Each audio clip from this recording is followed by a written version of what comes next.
Greetings, everyone. Welcome to God Save the King, and I am your host, Tim Keyes. Thank you for listening to God Save the King on the Truth Be Told Radio Network. You can listen to my show every Friday night at 10 p.m. Eastern on TBTRN. That is the Truth Be Told Radio Network. Now, God Save the King is my ongoing 30-plus year biblical, historical, and scientific research project devoted to retelling the Nativity the way it really would have happened. And this, frankly, is because the traditional Nativity story is Christian mythology and bears only the vaguest resemblance to, again, what really would have happened. So if you go to my website, you'll see that the tagline says, maybe the Nativity doesn't look like we think it does. So if you appreciate content like this, please like, follow, and subscribe to my posts and my videos, both on the Truth Be Told Radio Network and on God Save the King on our websites, and of course on our social media such as Facebook, YouTube, Twitch, Rumble, etc., etc. You'll find that stuff all over the place. So we're really thrilled to have you here. The Truth Be Told Radio Network, their website is www.truthbetoldnetwork.org. My website, that is www.godsavetheking.org. And you can listen to, like I said, you can listen to this show every Friday night at 10 p.m. on either of those websites. Now, also, we have some great news to share with you all.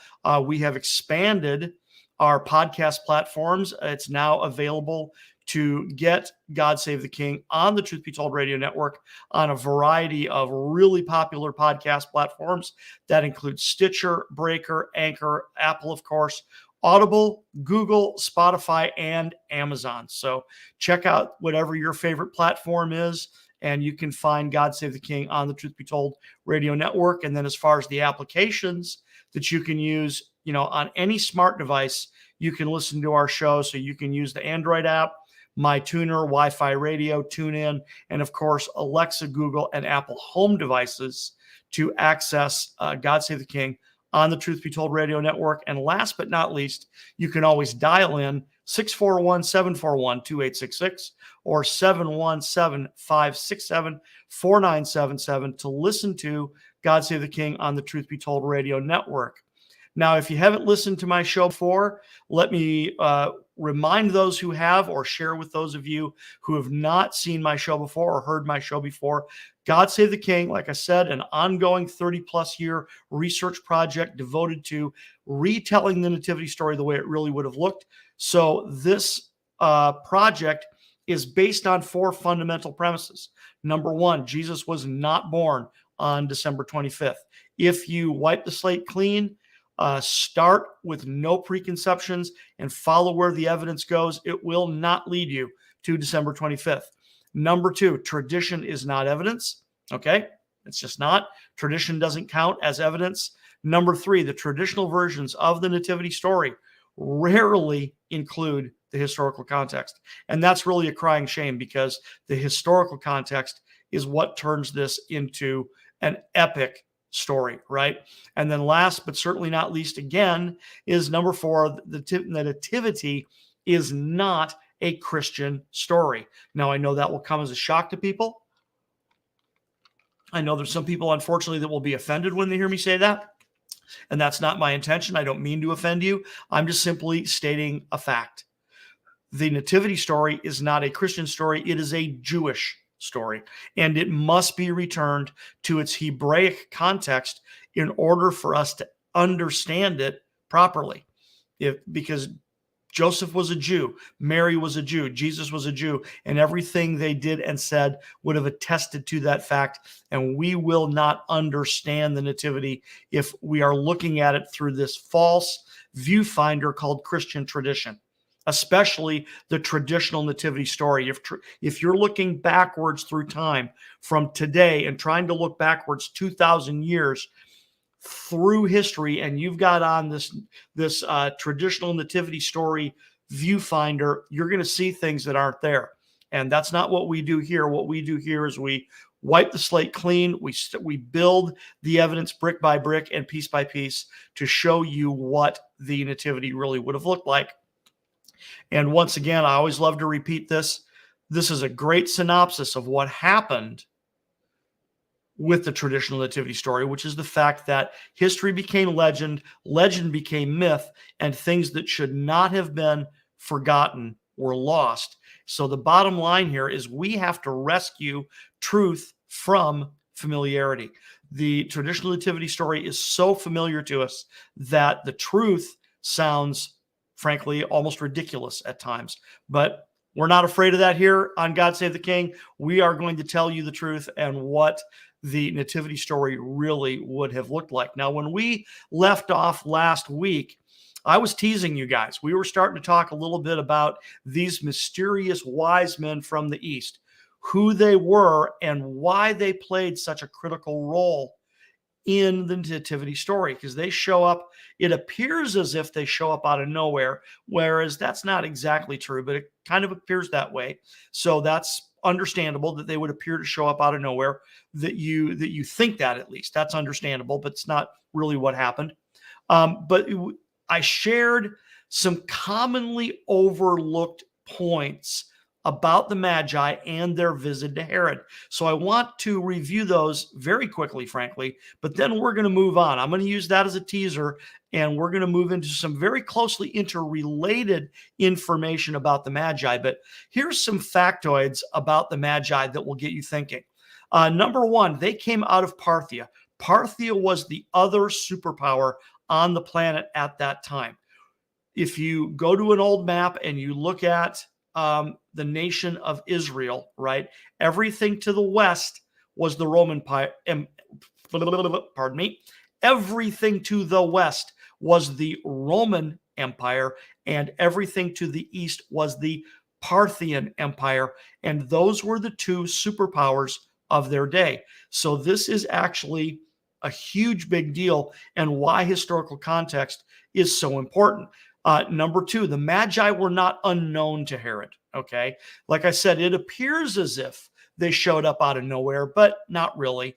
Herod would have known they were coming. That's something we'll talk about on another show. And he would have known full well who they are and what their job description was. And that's very critical because, frankly, the Magi were kingmakers. That's what they did for a living. One of their many responsibilities, as they had a dual role of both political and religious role in the Parthian Empire in what is called the House of Magistenes. So despite Judea being a client kingdom, and as a matter of fact, I shouldn't say despite, based on the fact that Judea was a client kingdom of Rome, okay, Judea and Parthia would have had diplomatic relations and foreign policy between them. Yes, Judea would have been representing Rome, make no mistake, right? And they were controlled by Rome, but there would have been diplomatic relations. There would have been, I don't know if there would have been a lot of trade, but there would have been some trade because, man, how could there not be, frankly? But there definitely would have been diplomatic relations. Also, the Magi already knew when they arrived, they knew that Herod was a Roman appointee, right? He was a Roman client king, not a legitimate king of Judea, right? And when they arrived, they had absolutely no fear or hesitation in confronting Herod and saying, oh yeah, hey, by the way, where is the legitimate king? Very, very interesting that they expressed no fear or hesitation because they were convinced that they were going to find a great king. And it's highly probable that they knew they were coming for the Hebrew Messiah, not just the king, right? Not just a nationalist king, but the actual Messiah. That's very probable that they knew that, and they frankly may have even known that they were coming in search of the King of Kings, the King of the universe. That's possible as well. Not really sure about that one, but it's definitely possible. And then finally, and this is part of what makes me think that way, is that when we read the phrase, we have come to worship him, that indicates that they were ready to submit themselves to this great king's rulership. And that is extremely provocative. Why would they do that? Why would they arrive from another country and say, we are here to submit ourselves to your rulership? Very, very interesting. So I want to move on from there, though, because what I want to talk about today, I want to look at some very closely interrelated information about the Magi, because one of the huge questions about the Magi, of course, is who were they? Who were they and what did they do? And how did they know about his star? And why did they apparently drop everything and travel to Judea? That is a pretty darn big deal. Okay. So who were these guys, right? Well, let's start with this simple fact. Okay. We can start by mentioning the fact that we can reasonably establish, and I use the word reasonably intentionally there, as if we were in a court of law, right? Reasonable doubt. We can reasonably establish that an elite class of highly educated, politically and religiously influential celestial observers existed in Mesopotamia as early as 3100 BC. Okay, let me repeat that. I tripped over my tongue a little bit. Let me say that again. We can reasonably establish that an elite class of highly educated, politically and religiously influential celestial observers existed in Mesopotamia as early as 3,000 years before Christ. So let me put something here up on my screen share so that you can look at a picture. Okay. Now, I mentioned this a little while ago on one of my other shows. And I had to look into it because I had to do my due diligence and make sure that this was something that was available. And of course, I just dropped it off my screen. Let's go back. There we go. This is a clay cuneiform tablet that is in the collection at the British Museum in London.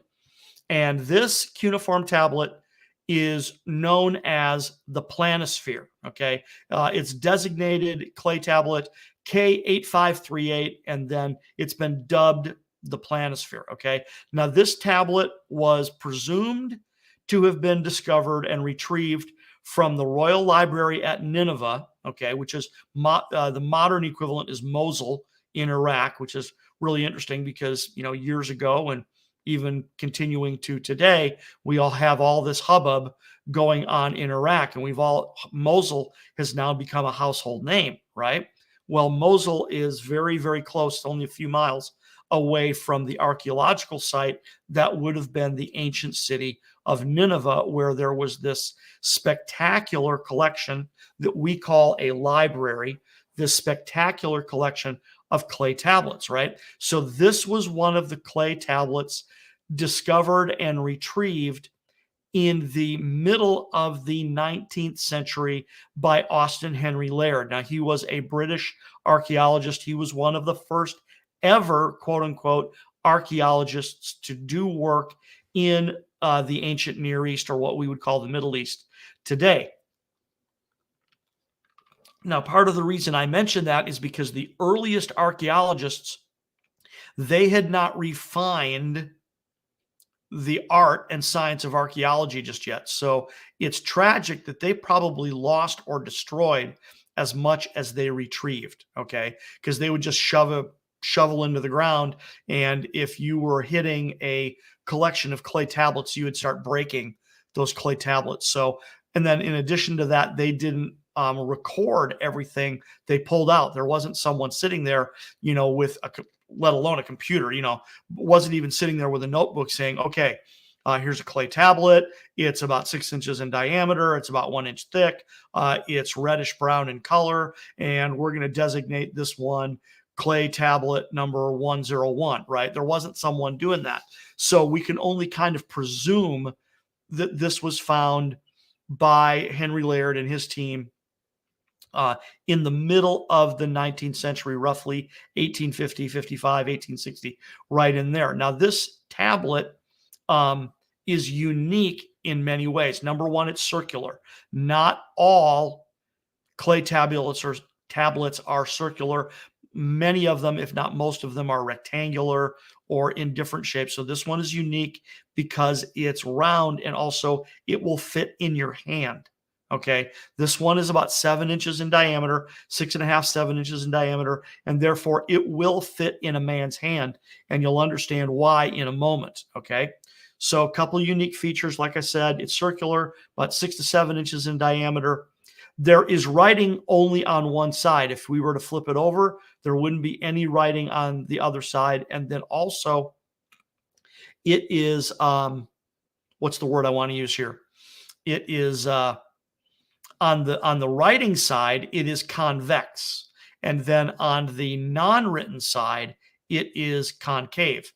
Okay, now I got my cursor up on the screen here. If you look at these lines, you can see this line right here, and then see this line right here, and then see this line right here, and then here, and then again here. This tablet is divided into 8 sections as if it were a pie, frankly, right? It's divided into 8 sections, and it's believed that those 8 different sections are 8 different sections of the night sky. And then you can also see you've got some, here, let me get it back. Here we go again. You can see we've got some blank sections here. We got a whole section here that's blank, and we got a whole section over here that's blank.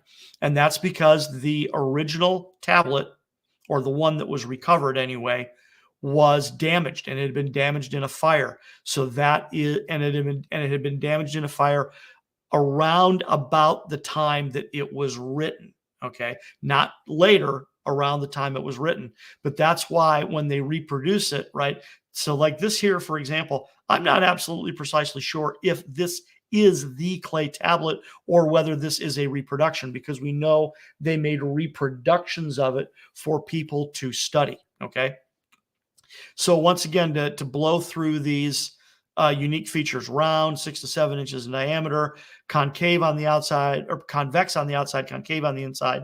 And that means these cuneiform markings, they're very small. They are very, very small, divided into 8 sections, which we believe refer to different segments of the night sky, because what has been determined pretty solidly is the fact that this is the content here. Once the cuneiform was translated, is that the content here is astronomical in nature. This is an astronomical tablet, including diagrams of constellations, right? Including diagrams of constellations and the names of constellations, which is why this tablet has been dubbed the planisphere. Okay, now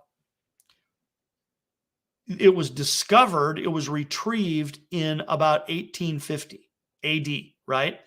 It was most likely written in about 700 BC, and the text is in Sumerian. The text is not in the contemporary Akkadian language. It's in Sumerian, and then there's a reason they did that.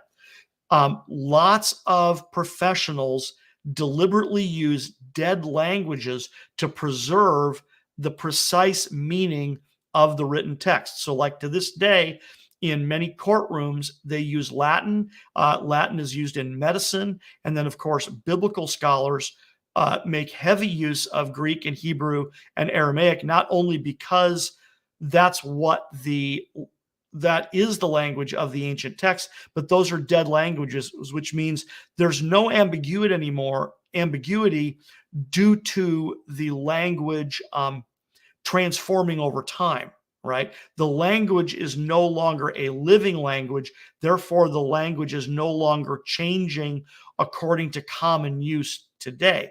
It's a dead language, so we know what it meant back then. So that was the reason they used Sumerian instead of contemporary Akkadian, is because this is a copy of a much older tablet. That is the point. And there's one last detail I want to point out about this that is really stunning. I don't know exactly where it is on the tablet, but according to my sources, on this tablet, there are some of these markings refer to stars that are at less than NEO magnitude. Now, what that means is NEO stands for naked eye observation, and magnitude simply means how bright the star is, or in this case, how bright the star isn't, because apparently this lists stars that are at less than NEO magnitude. That means you can't see them with the naked eye, and yet they knew they were there. We can see them today with a telescope, okay, or another instrument, because we can magnify the light in order to see it, to find it. How did these ancient Mesopotamians see stars that were not available to the naked eye? That's pretty stunning. So this is really, really amazing, because detailed examination of this text and the features of the tablet indicate that it is a copy of a text dated from the 4th millennium BC. Not the 4th century, the 4th millennium, right? This tablet is likely from 3100 BC. Absolutely stunning.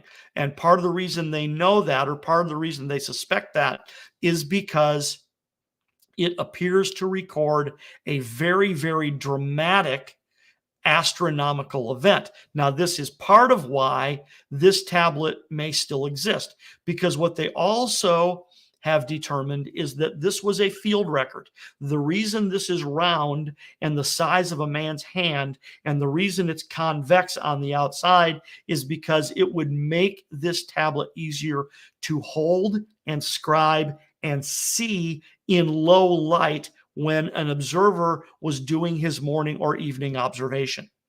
And they'd have some type of artificial light, a lamp, of some type, an oil lamp, or candles or something like that. So they did have some artificial light, but to be able to mark this thing, the fact they could hold it in one hand, could hold the stylus in the other, and then mark the tablet in low light would have been critical.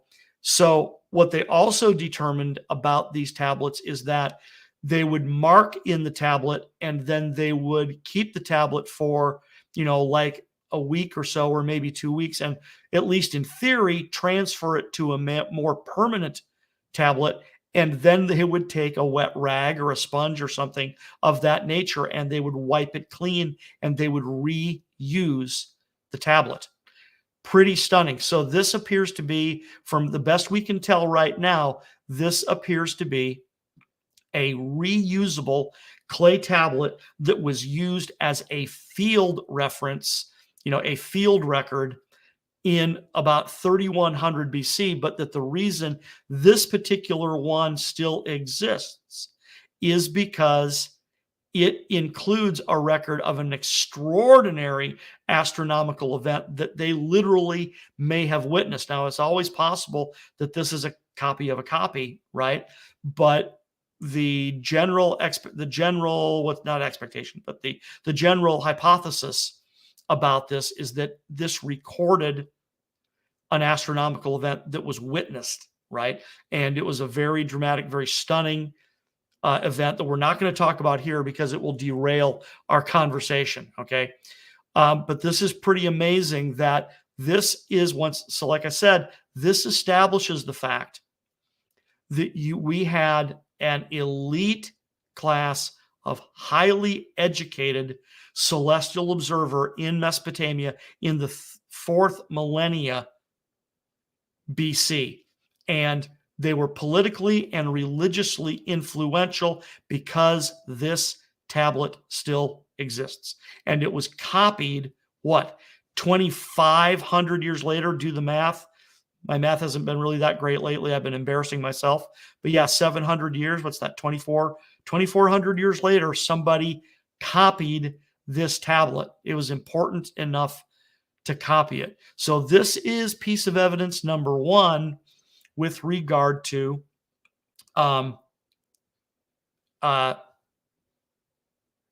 establishing the fact that we have this elite class of celestial observer hanging out, in the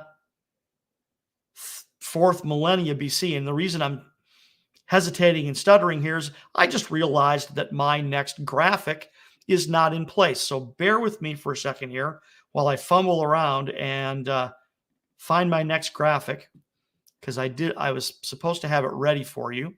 Here, let me switch over here. Let's do this. You can look at my face while I look around here. See if I can find this really quickly. Get this graphic up here. Do there. That'll have to do. There we go. Let's get that up there. Boom, boom, boom. Okay, so now let me get this on screen. So what we're going to do now, come on, there we go, is we are going to fast forward from that date, right, 3100 BC, fast forward about 1500 years to the middle of the 2nd millennia BC. So this is what is known as the Venus tablet of Amisaduqa. Okay, now the Venus tablet of Amisaduqa is one of a collection of clay tablets. It's tablet number 63 of the Enuma Anu Enlil, which is the quote-unquote Babylonian Bible of astronomy and celestial observation.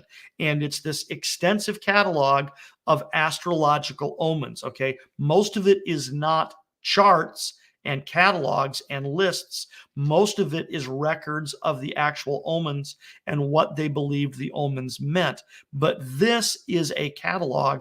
This is a list that covers about 21 years of time of the heliacal risings of the planet Venus between roughly 1646 and 1626 BC during the reign of King Amisaduqa of Babylon. Now, the reason we're pointing this out is very simple. We learn from this. Okay, number one, this is a meticulous record. This is a meticulous record, okay? This means they had to watch every day, day in and day out, for the heliacal risings of the planets and of the stars for that matter, but in this case, a planet, right? And they wrote these down, and they wrote these down not just for a year or two, but this is a record of 20 years of heliacal risings of Venus. In one of my sources, they wrote that the Magi were pedantically accurate to the point of absurdity, right? So they really paid attention to what they were doing. Now, take note, I just called them the Magi, and what I need to do here is make a quick correction and quick observation, which is the fact that what I'm doing here, here's what I'm after, is that I am demonstrating the fact that you have this extraordinary history of celestial observation that existed in ancient Mesopotamia, right?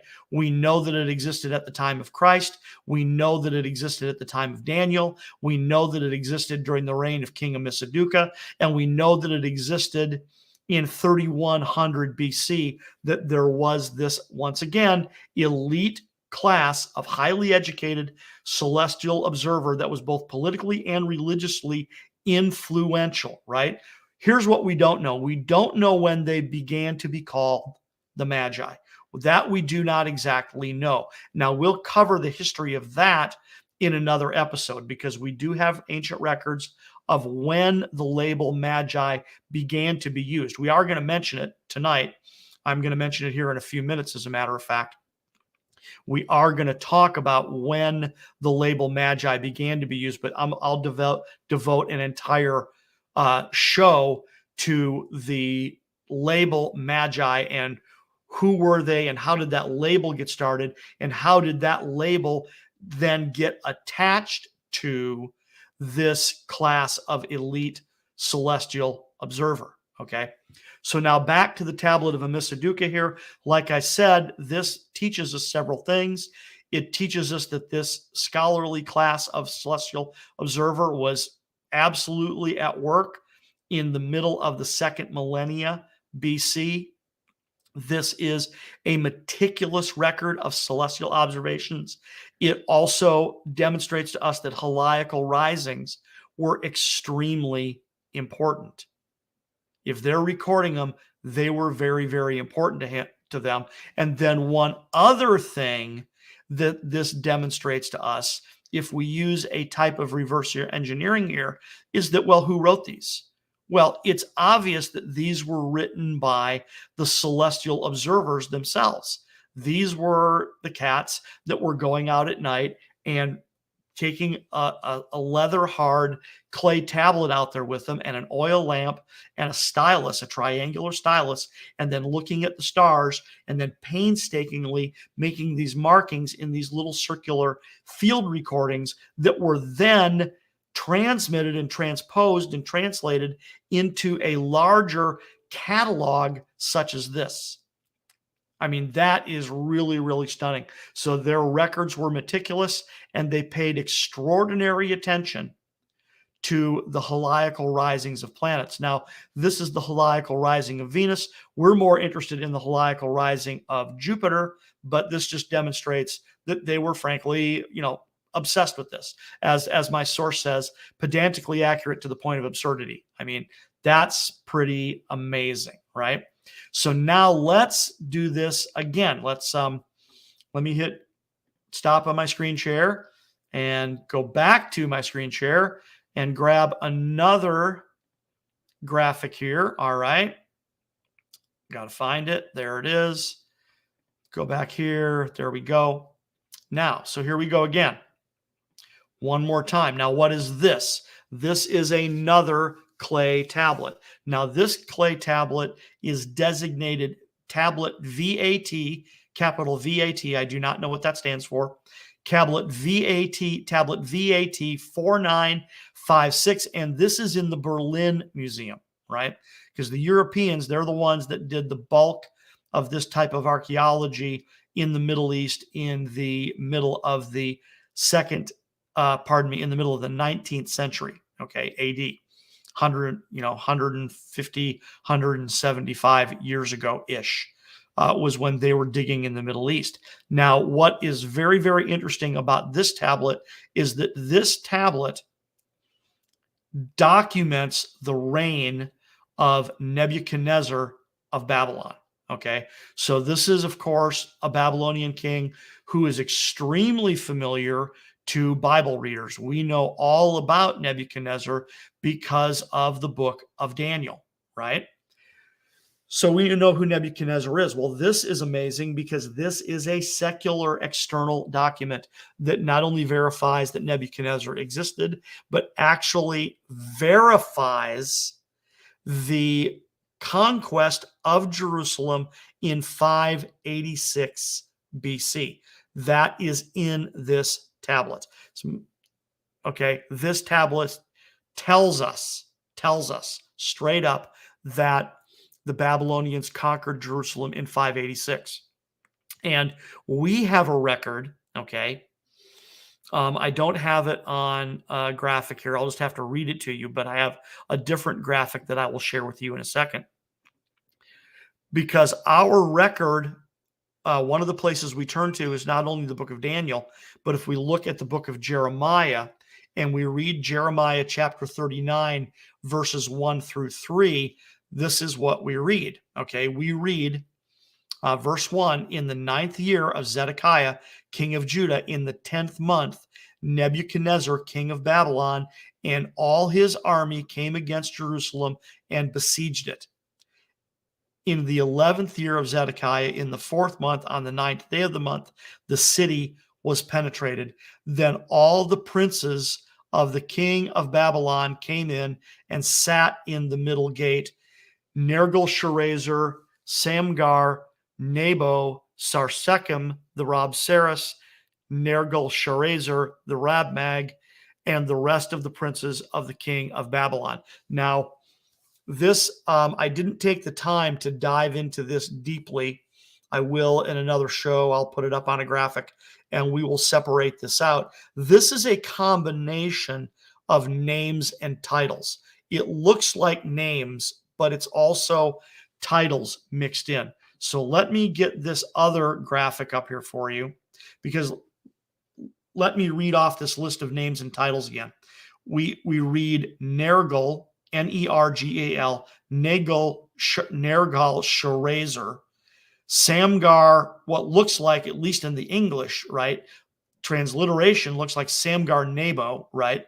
But then you have Sarsekim, and then in brackets, the Rabsaris, and then Nergal-Sharezer, the Rabmag, right? Now, interesting that you've got Nergal-Sharezer there twice. Appears to be two guys with the same name, right? It's not a repeat of the same man.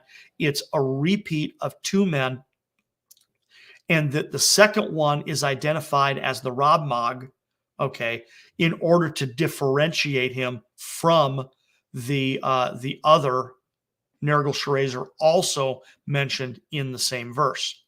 So now let me get another document up here. Come on, baby. Let's go. There we go. So this is some of the information from Jeremiah 39, and where it says Sarsekim the Rabsaris, right? If you look this up in your own Bible, you will see the name Sarsekim, right? And that he is called the Rabsaris, right? And now the definite article "the" may be in italics or it may be in brackets in your Bible because it's not in the original Hebrew, but it is properly provided because it is a title. Rabsaris is a title, okay? So Sarsekim, the Rabsaris, means Sarsekim, the chief eunuch. Rab is chief or head, and then Saris is eunuch. So Sarsekim is the chief eunuch. Now, also take note that when you read Jeremiah 39, it looks like Samgar Nebo is like one word or a hyphenated word, but it appears that Nebo actually belongs with Sarsekim, that it is part of his name. See, just as Nebuchadnezzar is part of his name, this would be Nebo Sarsekim. Okay, so it's part of his name. Okay, so a little bit difficult to parse out here, but Nebu Sarsekim was the Rabsaris, the chief of the eunuchs. Now, Nergal-Sharezer, the Rabmag, this means that Nergal-Sharezer is the chief, Rab, the head. He is the head of the Magi. That is what Rabmag means. All right. He is the chief of the Magi. So what we've got here, and then so let me add one more fact. This Sarsekim guy is documented in another document. I don't have a graphic of it. I wish I did. I'll keep working on it until I can hopefully find a photo record of this.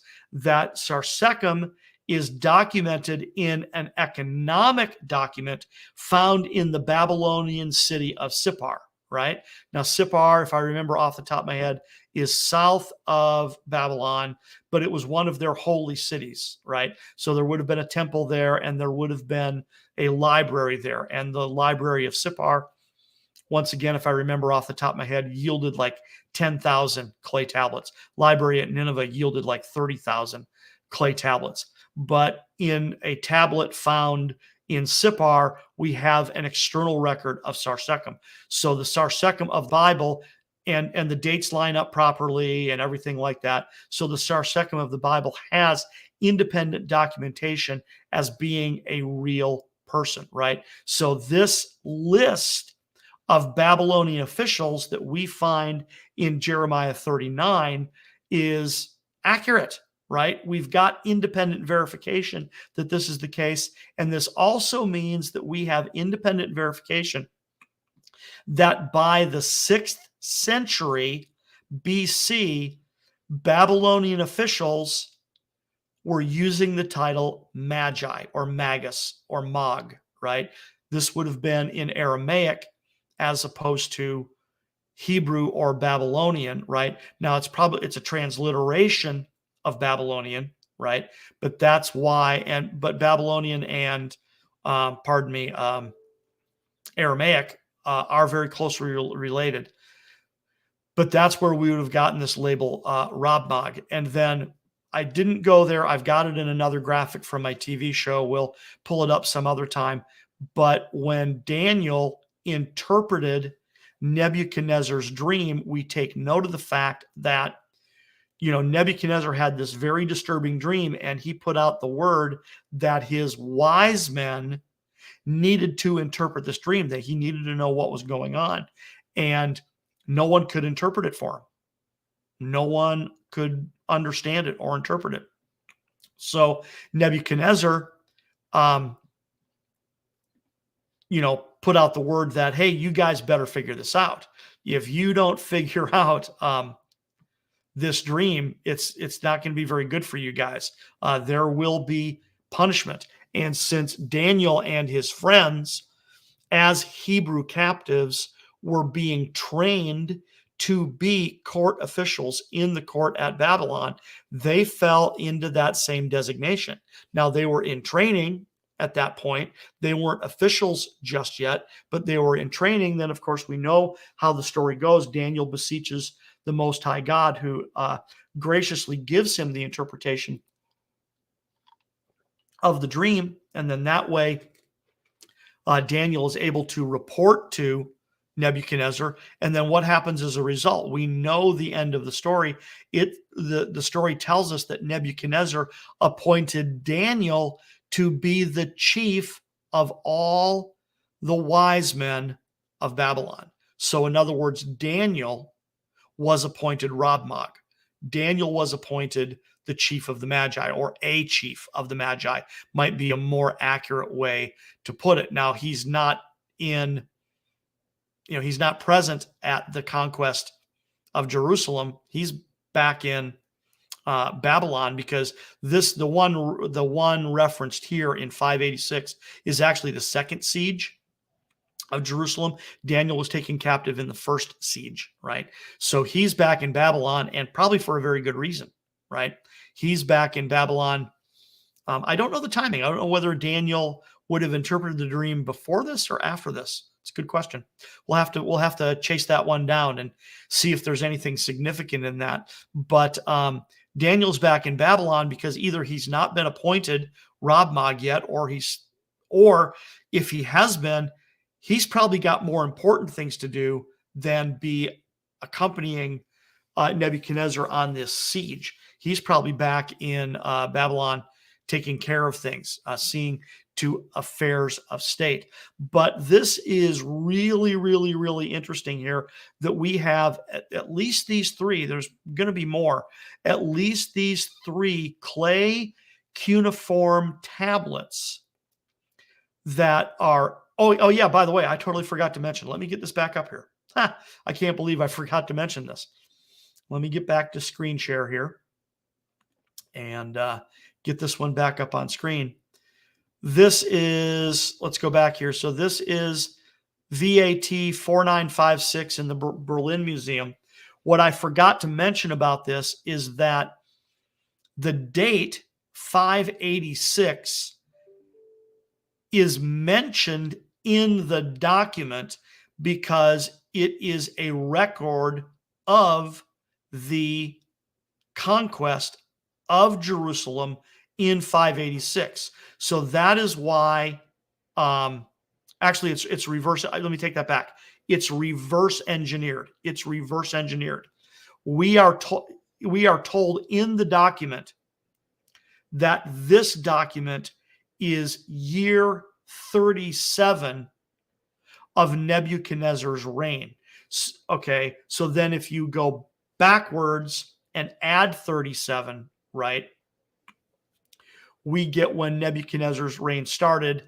And I guess I was right the first time. The fact of the conquest in 586 is mentioned in this document, right? So the document itself was written in 567 BC.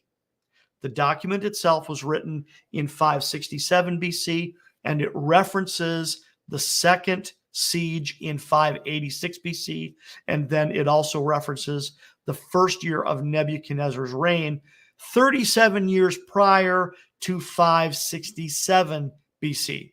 So you've got to do a little bit of math juggling to get your dates straight there. But the reason I bring this up is because this is an astronomical record.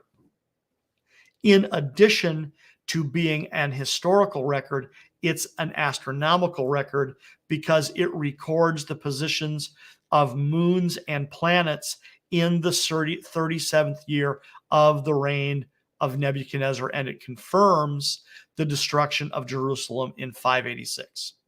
So pretty stunning documentation of what is going on here.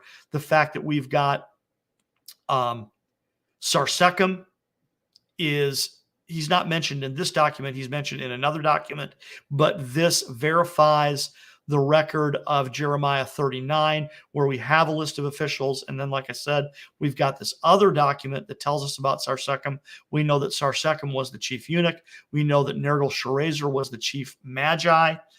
We also know that Daniel was appointed chief of the Magi by Nebuchadnezzar. So this starts an hypothesis that is reasonable, although we cannot absolutely prove it, which is the fact that by the time you get to the Gospel of Matthew, right? By the time you get to the Gospel of Matthew, Matthew calls these guys Magi, right? Wise men, Magoi in Greek, right? Magoi would be plural, and then magus would be singular, right? But Matthew calls them that. He doesn't have to explain what he's doing. Everybody understands that these are these very intriguing and interesting wise men from the East, right? And they show up so back to the beginning of our show, right? They show up at the court of Herod the Great, and they say, "Where is he who is born king of the Jews?" Right? And remember the facts that I shared at the beginning, that they're coming out of Parthia, right? These are Parthians. And we'll talk more about the Parthian Empire and the development of the Parthian Empire and the relationship between Parthia and Judea and Rome and how that would have played into the nativity story. But they came out of Parthia. By this time in the history of the Magi, they were known as the House of Magistenes. Okay, Parthia had basically a parliamentary system, what we would call a parliamentary system. Okay, now that's not exactly what it was, but that's the best descriptive word that we have. So there would have been two houses.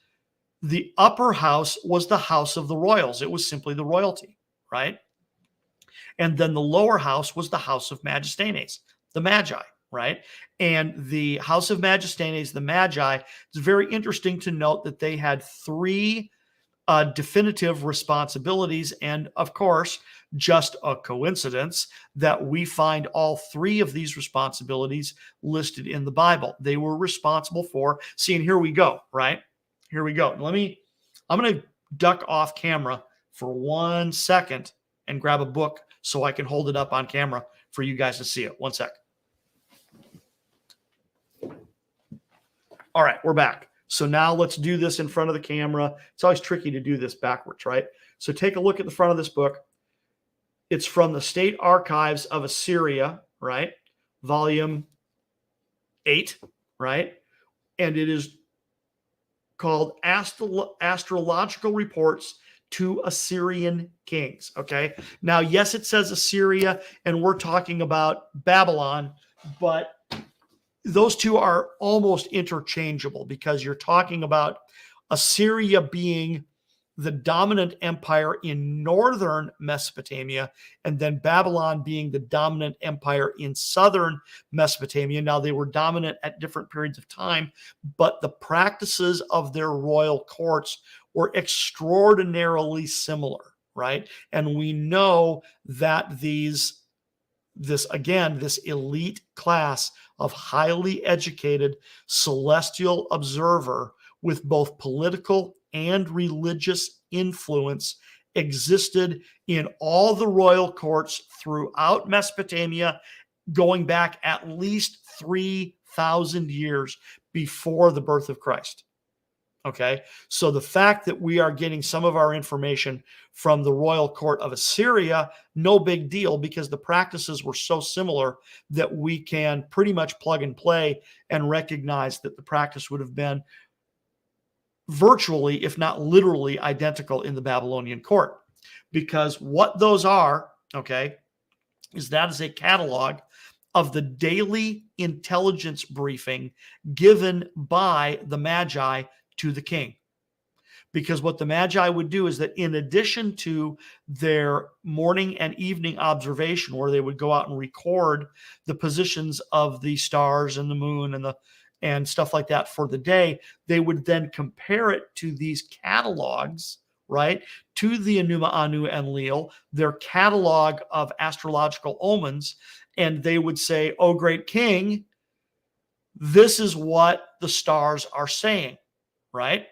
Okay.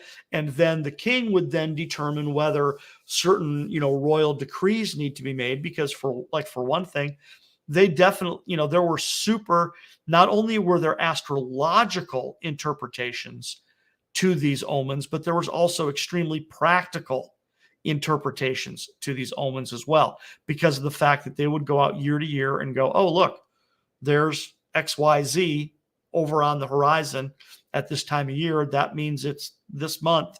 And, we got to start planting crops, or the Euphrates or Tigris River is going to flood," or whatever the case might be. It was a giant calendar, right? So there was some eminently practical information included in these omens. But like I said, the Enuma, Anu, and Enlil, right, it's almost entirely, it's like 70% omens. It's not 70% charts. It's 30% charts and 70% omens. So that book I just pointed out to you there, that is a collection of the omens, right? And it helps us understand what was important, what kinds of celestial observation were important to the Babylonians, what would have gotten their attention. That's very critical. What would have gotten their attention? And because of the Venus tablet of Amisaduqa recording the heliacal risings of Venus, we know that heliacal risings of planets were extremely important to these guys. That is something they would have watched very meticulously. So this brings us back to Matthew chapter 2, verses 1 and 2, where we read that, wise men came from the east to visit Herod in Jerusalem, and then they said, "For we have seen his star in its rising, in its heliacal rising," right? So that was what keyed off the Magi. That was what got their attention, was the heliacal rising of a planet, which is something that was unique to them, right?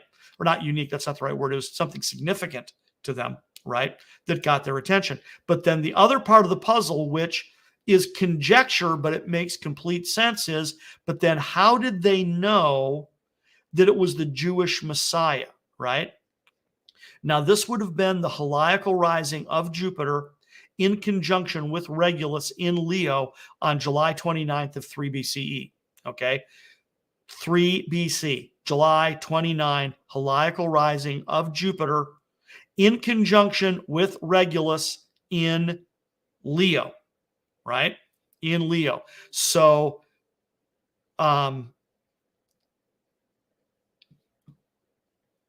Jupiter, throughout classical antiquity, was known as the king planet. Regulus was known throughout classical antiquity as the king star. Okay? So now you have the king planet and the king star. Now that's widely known. That's widely known, right? So even to the Babylonians, they would have been going, "Oh, that's interesting. You've got the king planet and the king star in conjunction with the sun during a heliacal rising."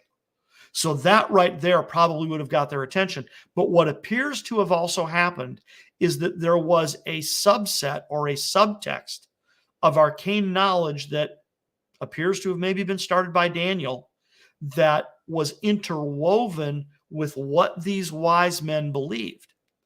And this could be why when they realized that it was occurring in the constellation of Leo, okay, that directed them to Judea, because according to the Hebrews, and if Daniel had managed to impart this, and even if a secret society of Daniel's followers had followed his teachings for the last 600 years at this point, then they would have said, very interesting here, they would have noticed that, wow, you've got the king planet and the king star in the royal constellation of Leo.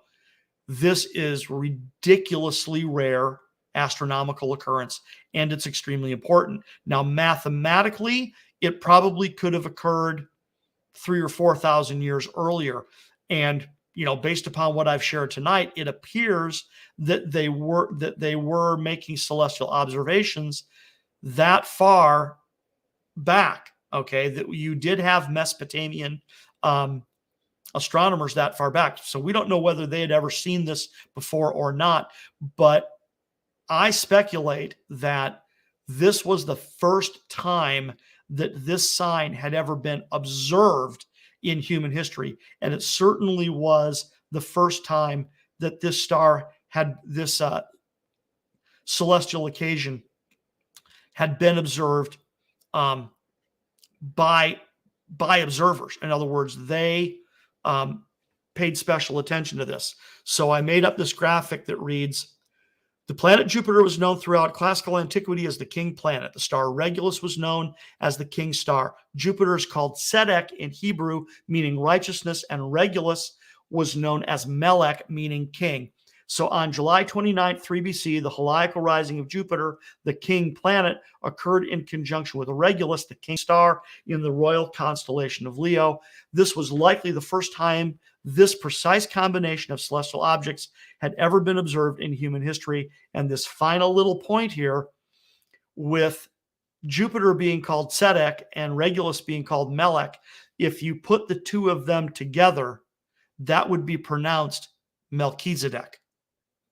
Melchizedek. So isn't it provocative to note that it is very possible that someone looked at this combination of celestial objects and went, oh my God, Melchizedek.